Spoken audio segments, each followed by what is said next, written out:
नमस्कार दोस्तों, आज हम बात करने वाले हैं 4 वर्णों पर। ब्राह्मण, क्षत्रिय, वैश्य और शूद्र ये क्या हैं? इनको बनाने की आवश्यकता क्यों पड़ी? इन चारों के अलग अलग गुण क्या हैं? इनके कार्य क्या क्या हैं? ये जाति पर आधारित हैं या फिर कर्म पर आधारित हैं? ये समाज के लिए हितकर हैं या फिर अहितकर हैं? तो आइए दोस्तों शुरू करते हैं। आज का जो समाज है दोस्तों, ये जातिवाद, भेदभाव, छुआछूत आदि में विभक्त हो गया है। एक दूसरे से नफरत करने लग गए हैं। पर ये जो चारों वर्ण हैं, ये जाति पर आधारित नहीं है। ये 4 कर्म के प्रकार हैं। जो कर्म हमारे समाज को सुचारू रूप से चलाने के लिए आवश्यक हैं, उनको 4 भागों में विभक्त किया गया है, 4 वर्गों में रखा गया है और उन 4 वर्गों को ब्राह्मण, क्षत्रिय, वैश्य और शूद्र नाम दे दिया गया है। अब इन 4 वर्गों का जो काम है, जो कर्म है, जो व्यक्ति करता है, उसको उस वर्ग का माना जाता है। जैसे एक बैंक में कोई मैनेजर होता है, कोई कैशियर होता है, कोई चपरासी होता है, तो उनके नाम अलग अलग क्यों हैं? क्योंकि उनके कार्य अलग अलग हैं। जैसे जो मैनेजर होता है वो पूरे बैंक को संभालता है, इसलिए उसको मैनेजर की कैटेगरी में रखा गया है। जो कैशियर होता है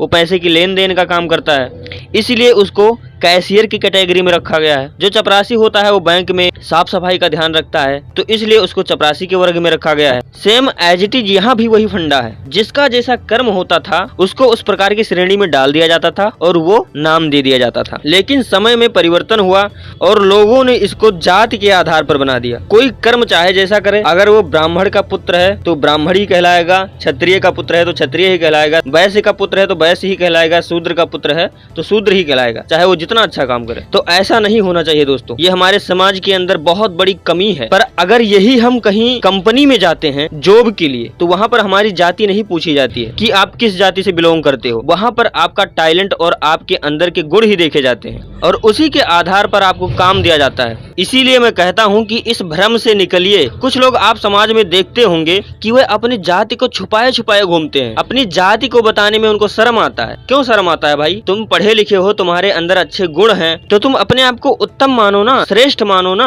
अपने अंदर हीन भावना क्यों लाते हो? आप समाज को नहीं बदल सकते, पर अपनी सोच को तो बदल सकते हो। तो आप अपनी सोच को बदलिए। आप अगर बदलोगे तो दुनिया अपने आप बदल जाएगी। अब आइए बात कर लेते हैं कि इन 4 वर्णों के कार्य क्या क्या थे, कैसे इसका वर्गीकृत किया गया था और इसकी आवश्यकता क्यों पड़ी थी। तो दोस्तों, इसकी आवश्यकता इसलिए पड़ी कि समाज को सुचारू रूप से चलाया जा सके। समाज को सुचारू रूप से चलाने के लिए ही इन 4 वर्णों का निर्माण किया गया। इसीलिए इसको व्यवस्था भी कहा जाता है, ताकि जो समाज में लोग हैं जिनके अंदर जैसी योग्यता है वो अपने अपने वर्ग में जाएं और अपने अपने कार्य को करें। क्योंकि एक आदमी जब सारे कार्य करने लग जाएगा तो वो कुछ भी ढंग से नहीं कर पाएगा। पर एक आदमी अगर कोई एक ही काम करेगा तो अच्छे से कर पाएगा, जिससे समाज का भला होगा। इसीलिए इसको वर्गीकृत कर दिया गया कि जो जिस काम में माहिर हो वो बस वही काम करे, जिससे समाज में विकास होगा और समाज प्रगति की तरफ जाएगा। इनके कार्य को कुछ इस तरह से वर्गीकृत किया गया है। जिस व्यक्ति के अंदर सम, दम, तप, शौच, शांति, क्षमा, सरलता, ज्ञान, विज्ञान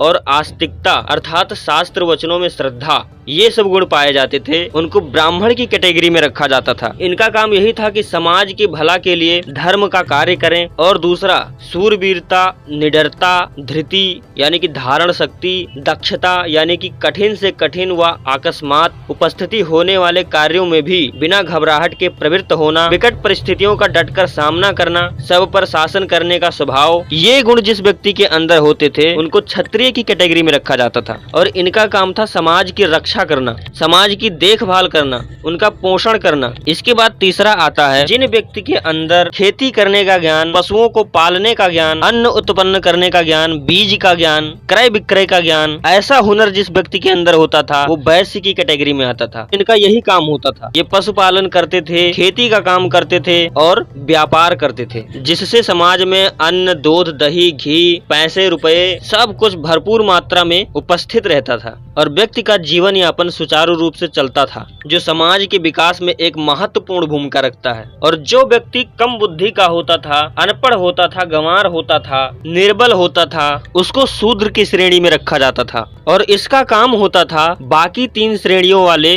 व्यक्तियों की सेवा करना। जैसे उनके यहाँ नौकरी करना, उनके इशारों पर काम करना, बाल काटना, कपड़े धोना, खेती में हाथ बटाना आदि इनके प्रमुख काम होते थे शूद्रों के। तो दोस्तों बस आज के लिए इतना ही। अगर ये वीडियो आपको अच्छा लगा तो लाइक करो, शेयर करो, चैनल पे नए हो तो चैनल को सब्सक्राइब कर लो और बेल आइकन को भी प्रेस कर दो ताकि ऐसे इंटरेस्टिंग और मोटिवेशनल वीडियो देखने को मिलते रहे। तो जय हिंद, जय भारत, बाय बाय।